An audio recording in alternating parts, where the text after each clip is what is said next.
Oke, assalamualaikum warahmatullahi wabarakatuh. Kembali lagi dengan channel ini.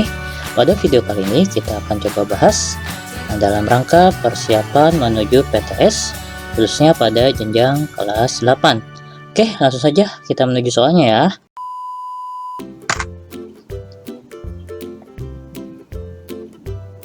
Oke, di sini soal-soalnya sudah diurutkan berdasarkan babnya ya. Maka dari itu kita simak betul-betul tiap bab ini bentuk soalnya seperti apa. Oke, untuk soal pertama sendiri itu berkaitan dengan pola bilangan ya. Kita cek soalnya. Oke, di sini kalau kita lihat ada sebuah nokta atau titik. Kita coba cek dulu ya. Untuk yang pola pertama ini banyaknya titik atau bola ada 2 ya. Ada 2, kemudian ini ada 6. Kemudian ini ada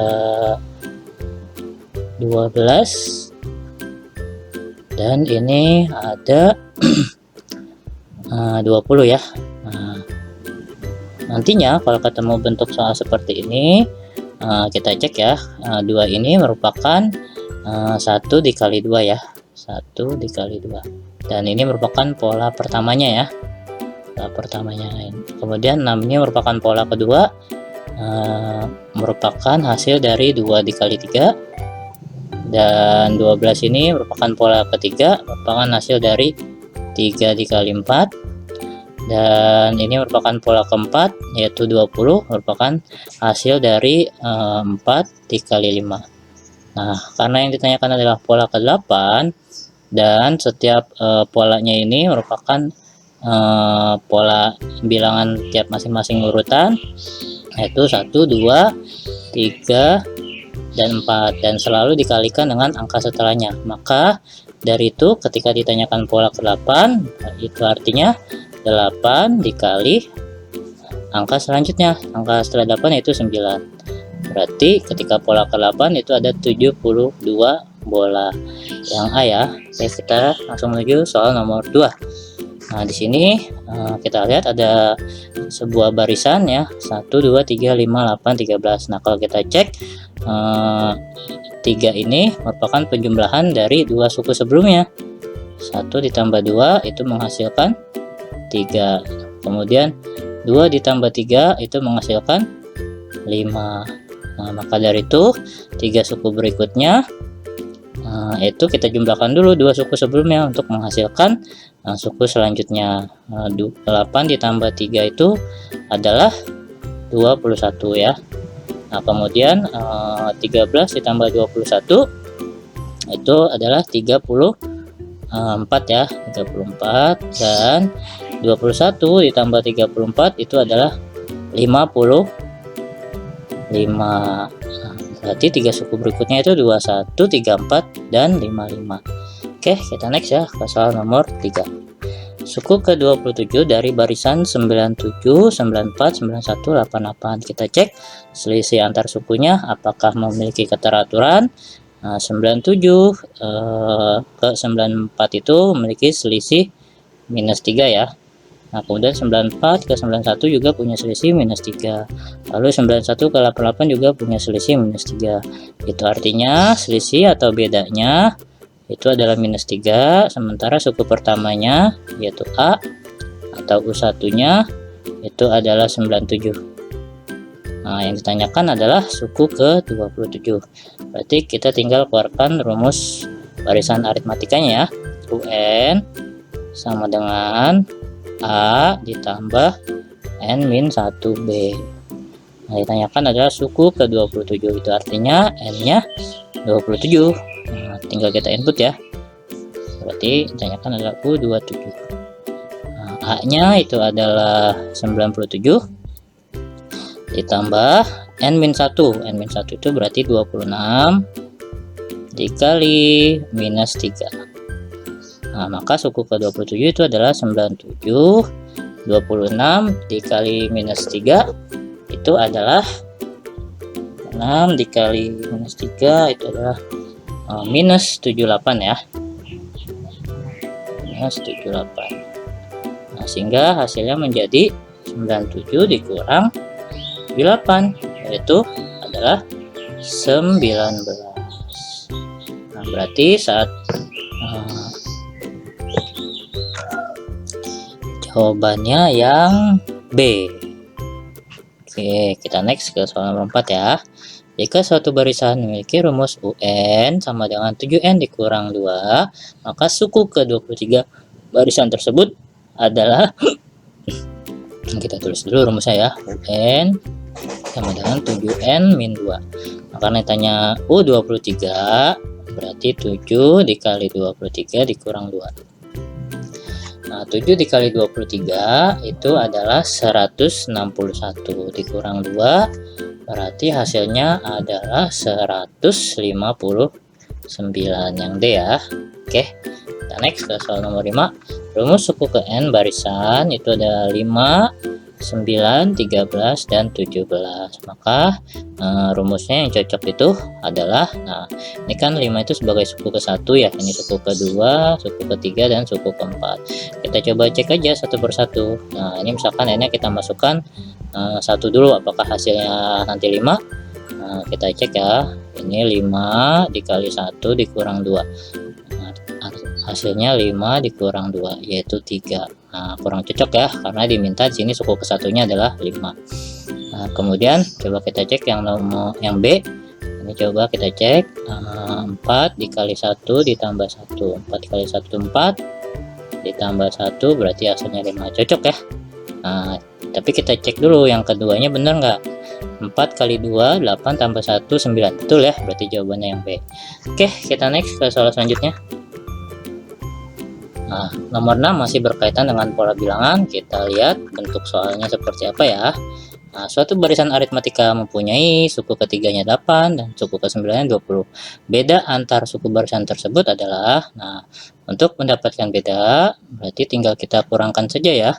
20 dikurang 8, 20 dikurang 8 per 9 dikurang 3, 9 dikurang 3. Maka hasilnya 20 dikurang 8 itu 12 ya, dibagi 9 dikurang 3 itu adalah 6, berarti bedanya adalah 2 yang B ya. Oke, kita menuju soal nomor 7 masih berkaitan dengan pola bilangan. Di sini diketahui U6 nya 104 dan U10 nya 88, itu merupakan barisan aritmatika. Diminta kita untuk mencari suku pertama barisan tersebut. Nah, berarti kita cari bedanya dulu ya. Beda sama dengan berarti ini ya, 88 dikurang 104 per ini 10 dikurang 6. Nah, 88 dikurang 104 itu adalah minus 16. Nah, minus 16 dibagi 4. Nah, berarti bedanya atau selisihnya itu adalah minus 4. Nah, berarti kita bisa ambil sampelnya itu adalah U6 ya. Berarti U6 itu sama dengan A plus 5B ya. Nah, sementara U6 nya itu adalah 104 ya. 104 sama dengan A nya itu adalah yang kita cari ditambah 5 dikali bedanya ini sudah kita dapat ya, negatif 4. Nah, berarti 104 sama dengan A negatif 20. Nah, berarti A sama dengan 104 ditambah 20. Berarti adalah A-nya 124 atau suku pertamanya ya. Oke, kita next ke soal nomor 8. 3 suku berikutnya dari barisan minus 1, 3, minus 9, 27. Nah, ini sepertinya merupakan barisan geometri ya. Nah, kita cek minus 1 ke 3 ini berarti dikali minus 3 ya, kali minus 3. Nah, ini juga dikali minus 3 dan ini juga dikali minus 3. Nah, itu artinya 3 suku berikutnya 27 dikali minus 3, berarti itu adalah minus 81. Oke, kemudian minus 81 dikali minus 3 itu adalah positif 243. Kemudian 243 dikali minus 3 itu adalah minus 729. Berarti jawabannya yang B ya. Oke, kita next ke soal nomor 9. A few moments later. Jika berkunjung ke YouTube, jangan lupa untuk mencari di Code Channel. Pilih salah satu video, tekan tombol subscribe-nya, klik like, dan nyalakan loncengnya. Terima kasih. Enjoy this video. Nah, sudah tali dipotong menjadi 5 bagian membentuk barisan aritmatik. Jika panjang tali terpendek adalah 1,5 meter dan panjang tali terpanjang 2,4 meter, maka panjang tali mula-mulanya adalah, nah di sini kan dikatakan ada 5 bagian ya. Kita coba buat 5 bagian ya. 2, 3, 4, 5. Jika panjang tali terpendek 1,5 meter, kita anggap sebagai suku pertamanya ya, 1,5 meter. Kemudian panjang tali terpanjangnya 2,4 meter, berarti kita anggap ini suku kelimanya ya. Nah, maka dari itu ini sebagai U1 nya, U2 nya, sebagai U3 nya, U keempat nya, dan ini sebagai U kelima nya. Nah, berarti kita harus cari tahu bedanya ya, atau selisihnya ya.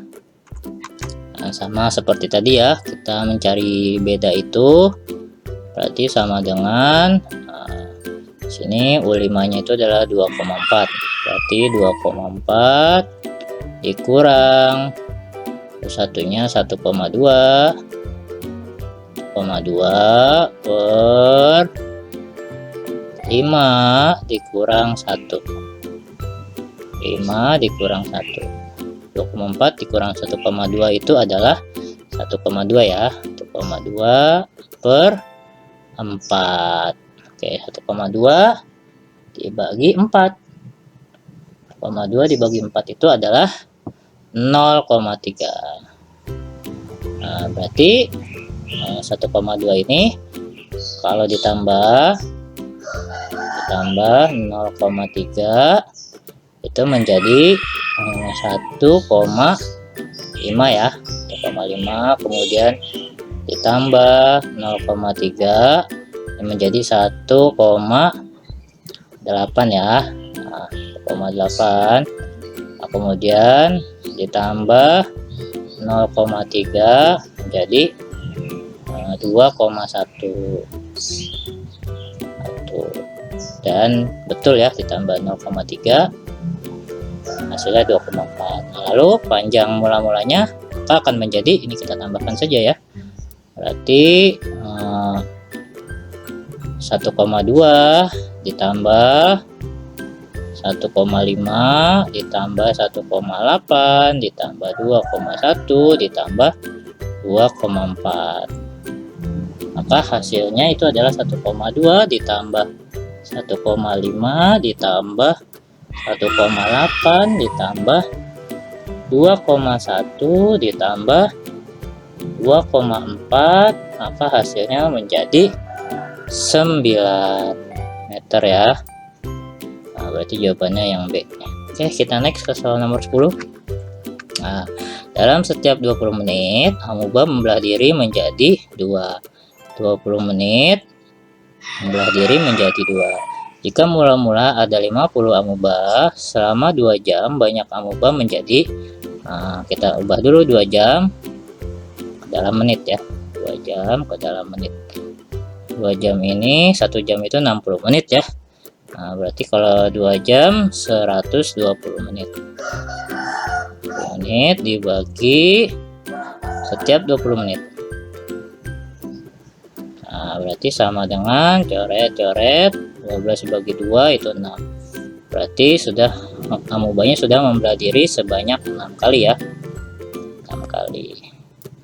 maka si amobanya itu kita lihat sini ada awalnya itu atau A-nya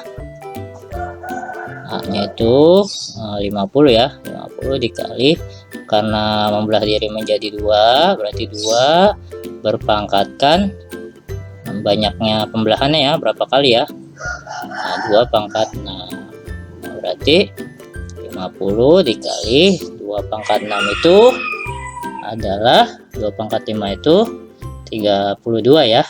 Maka kalau 2 pangkat 6 itu adalah 64 dikali 50, apa hasilnya adalah 3200 ya.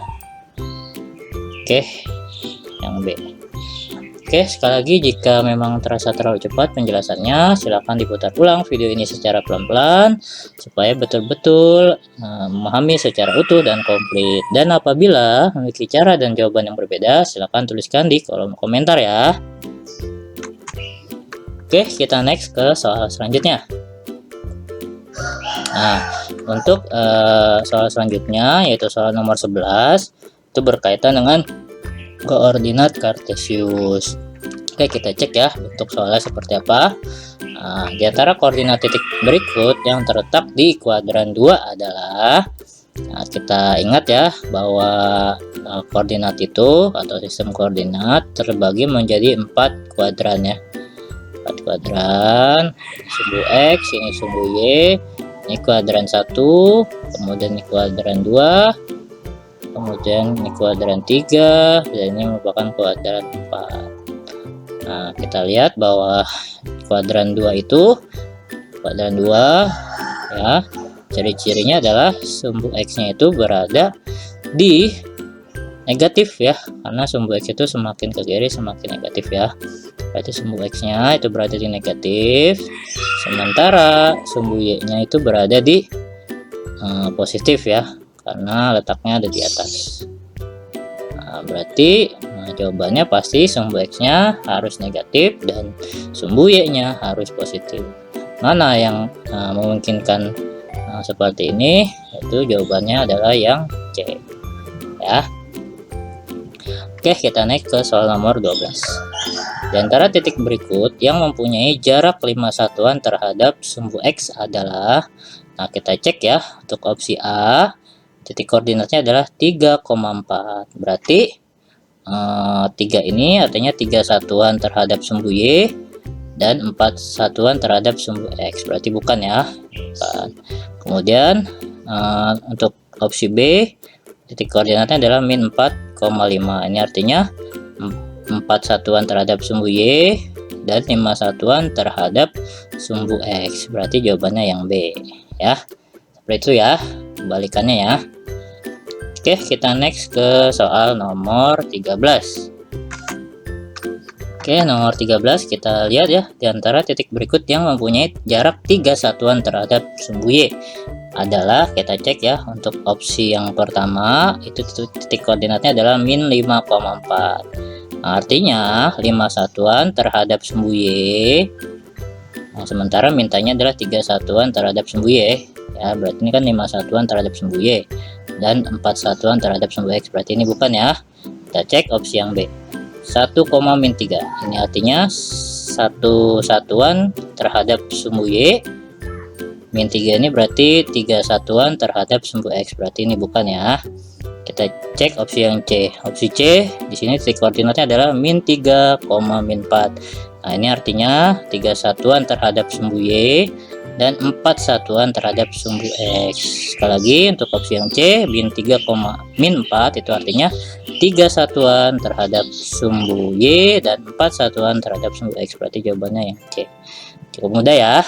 Oke, kita lanjut ke soal nomor 14.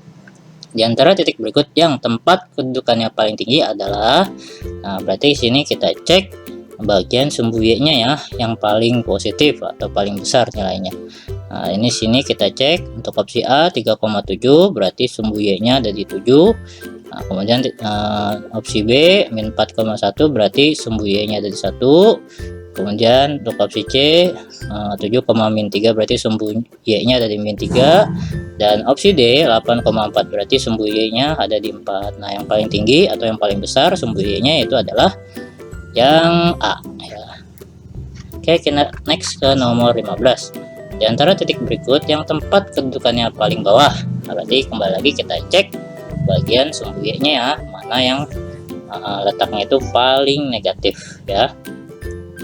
Nah, sini kita cek opsi A -3,7 berarti ini tinggi ya adanya ya.